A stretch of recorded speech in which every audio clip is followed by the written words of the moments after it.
بسم اللہ الرحمن الرحیم الحمد للہ والصلاة علی اہلہا اما بعد۔ اس وقت بہت سے نوجوانوں کے دل و دماغ میں خاص کر ایک سوال گردش کر رہا ہے دماغ میں کہ اگر اسلام سچا مذہب ہے تو ہم پر اس طرح کے حالات کیوں ہیں؟ بہت سے نوجوانوں کے دماغ میں یہ سوال گردش کر رہا ہے۔ میں سب سے پہلے اپنے ان بھائیوں سے یہ کہوں گا کہ یہ سوال آج کا نہیں ہے۔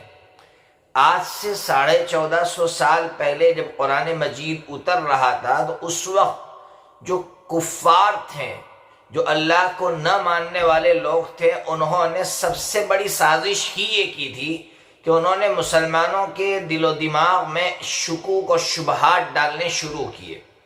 جو شکوک و شبہات ڈالے ہیں ان کا تذکرہ قرآن مجید کے 4 پارے میں ہے کہ جب سیدنا حمزہ رضی اللہ تعالیٰ عنہ کو بے دردی سے قتل کر دیا گیا، شہید کر دیا گیا، تو کفار مکہ نے اور اس وقت کے جو منافقین تھے، عبداللہ بن ابی بن سلول جیسے لوگ جن کا بڑا رول تھا شکوک و شبہات پھیلانے میں، ڈالنے میں، وہ یہ شکوک پھیلائے کہ اگر اسلام برحق تھا تو پھر حمزہ اس طرح بے دردی سے قتل کیسے ہوا؟ یہ شکوک و شبہات مسلمانوں کے دل و دماغ میں وہ ڈال رہے تھے۔ تو اس وقت اللہ تعالیٰ نے قرآن مجید میں یہ آیت اتاری، یا ایہا الذین آمنوا ان تطیعوا الذین کفروا یردوکم علی اعقابکم فتنقلبوا خاسرین۔ قرآن یہ کہنا چاہ رہا ہے کہ اے ایمان والو، اگر ان لوگوں کی سازش کا شکار ہو جاؤ گے تو پھر تم مرتد ہو جاؤ گے۔ ان کے شکوک و شبہات اگر تم اپنے دماغوں میں ڈالو گے تو پھر تم مرتد ہو جاؤ گے، اس لیے ان کی باتوں میں مت آؤ۔ تو پھر یہ حالات کیوں ہے؟ اللہ رب العزت، اگر ہم حق پر ہیں، اسلام حق پر ہیں، تو یہ حالات کیوں ہے؟ تو اللہ تعالیٰ سمجھانا چاہتا ہے کہ دیکھیے، موت یہ کوئی حالات نہیں ہے، موت کا آ جانا یہ حالات میں سے نہیں ہے۔ اس لیے کہ آج ہزاروں لوگ، ابھی آپ نے اڑیسہ میں ٹرین کا حادثہ دیکھا، 300 سے زائد لوگ مر گئے۔ ابھی آپ نے ہماچل میں، شملہ میں سیلاب دیکھا، 1 سینکڑے سے زیادہ، کوئی کہہ رہا 200، کوئی کہہ رہا 300 لوگ مر گئے۔ نہ جانے کتنے لوگ مرتے ہیں، لیکن کبھی ہم مایوس نہیں ہوئے۔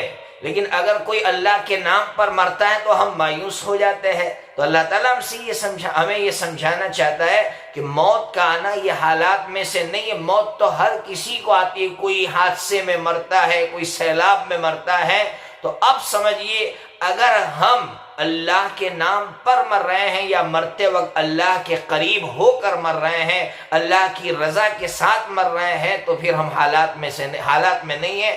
اور اگر ہم مرتے وقت اللہ سے بہت دور چلے گئے ہیں، یا جس وقت ہم مر رہے ہیں اس وقت ہمارا اللہ ہم سے راضی نہیں ہے، یا ہم اللہ کے راستے میں یا اللہ رب العزت کے لیے قربان نہیں ہو رہے، تو پھر سمجھیے کہ ہم حالات میں ہیں۔ اس لیے حالات کی ڈیفینیشن لوگوں نے بدل دی، حالات کی تعریف بدل دی، اور تعریف کے بدلنے میں بہت بڑا رول ان مشرکین کا تھا۔ آج تک یہی سازش چلی آ رہی ہے اور مسلمانوں کے دماغ میں شکوک و شبہات ڈالے جا رہے ہیں۔ اس لیے مسلمانوں کو اپنے دماغ میں سے اس چیز کو نکالنا چاہیے کہ موت تو برحق ہے، موت تو ہر کسی کو آ رہی ہے، کوئی حادثے میں مر رہا ہے، کوئی سیلاب میں مر رہا ہے۔ اگر ہم اللہ کے راستے میں مر رہے ہیں تو یہ ہمارے لیے بہت بڑی سعادت کی بات ہے۔ اللہ تبارک و تعالی اسلام سے سچا عشق عطا فرمائے اور اللہ رب العزت کی محبت میں جینا اور مرنا نصیب فرمائے۔